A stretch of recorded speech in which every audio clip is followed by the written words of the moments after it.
When it was morning, the chief priests and Jewish leaders met again to discuss how to induce the Roman government to sentence Jesus to death.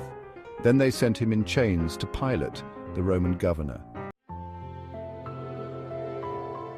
About that time, Judas, who betrayed him, when he saw that Jesus had been condemned to die, changed his mind and deeply regretted what he had done, and brought back the money to the chief priests and other Jewish leaders. I have sinned, for I have betrayed an innocent man. Chief priests, that's your problem. Then he threw the money onto the floor of the temple and went out and hanged himself. The chief priests picked the money up. Chief priests, we can't put it in the collection since it's against our laws to accept money paid for murder. They talked it over and finally decided to buy a certain field where the clay was used by potters and to make it into a cemetery for foreigners who died in Jerusalem. That is why the cemetery is still called the Field of Blood. This fulfilled the prophecy of Jeremiah, which says they took the 30 pieces of silver, the price at which he was valued by the people of Israel, and purchased a field from the potters as the Lord directed me. Now Jesus was standing before Pilate, the Roman governor. Are you the Jews' Messiah? Yes. But when the chief priests and other Jewish leaders made their many accusations against him, Jesus remained silent. Don't you hear what they are saying? But Jesus said nothing, much to the governor's surprise. Now the governor's custom was to release one Jewish prisoner each year during the Passover celebration, anyone they wanted.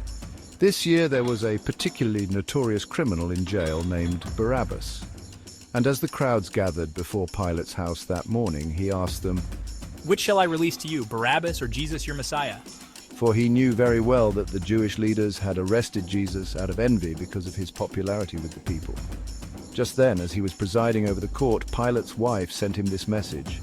"Leave that good man alone, for I had a terrible nightmare concerning him last night." Meanwhile, the chief priests and Jewish officials persuaded the crowds to ask for Barabbas's release and for Jesus' death. So when the governor asked again, "Which of these two shall I release to you? Crowd, Barabbas. Then what shall I do with Jesus your Messiah? Crowd, crucify him. Why?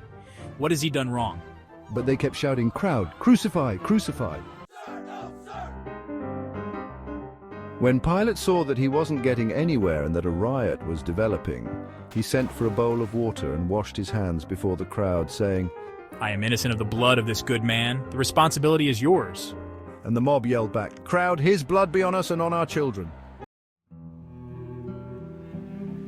Then Pilate released Barabbas to them, and after he had whipped Jesus, he gave him to the Roman soldiers to be taken away and crucified. But first they took him into the armory and called out the entire contingent.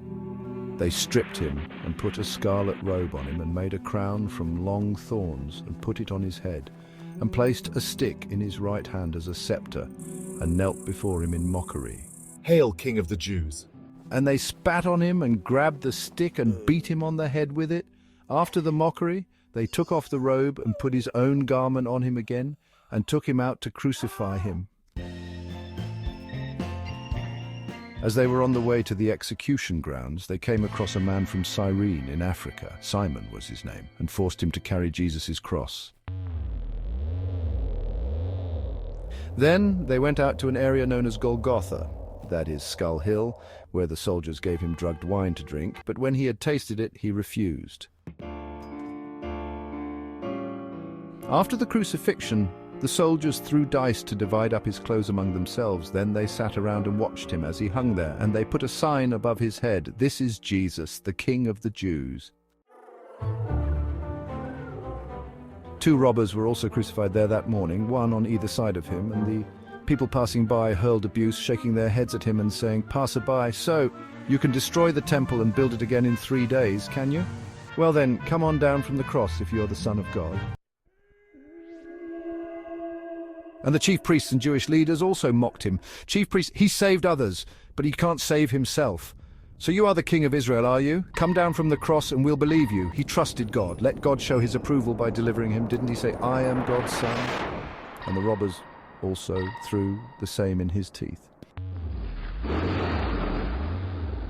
That afternoon, the whole earth was covered with darkness for 3 hours, from noon until 3 o'clock.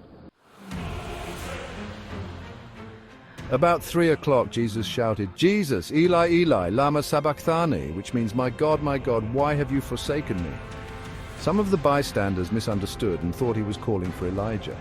One of them ran and filled a sponge with sour wine and put it on a stick and held it up to him to drink. "Bystander, leave him alone. Let's see whether Elijah will come and save him."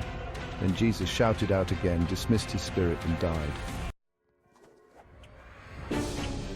And look, the curtain secluding the holiest place in the temple was split apart from top to bottom, and the earth shook, and rocks broke, and tombs opened, and many godly men and women who had died came back to life again. After Jesus' resurrection, they left the cemetery and went into Jerusalem and appeared to many people there. The soldiers at the Crucifixion and their sergeant were terribly frightened by the earthquake and all that happened. They exclaimed, "Soldier, surely this was God's son." And many women who had come down from Galilee with Jesus to care for him were watching from a distance. Among them were Mary Magdalene and Mary, the mother of James and Joseph, and the mother of James and John, the sons of Zebedee. When evening came, a rich man from Arimathea named Joseph, one of Jesus' followers, went to Pilate and asked for Jesus' body, and Pilate issued an order to release it to him. Joseph took the body and wrapped it in a clean linen cloth and placed it in his own new rock-hewn tomb and rolled a great stone across the entrance as he left. Both Mary Magdalene and the other Mary were sitting nearby watching. The next day, at the close of the first day of the Passover ceremonies, the chief priests and Pharisees went to Pilate and told him, "Chief priest, sir, that liar once said, 'After 3 days I will come back to life again.'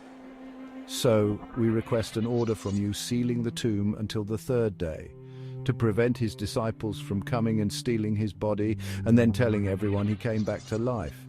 If that happens, we'll be worse off than we were at first." "Use your own temple police," Pilate told them. "They can guard it safely enough." So they sealed the stone and posted guards to protect it from intrusion.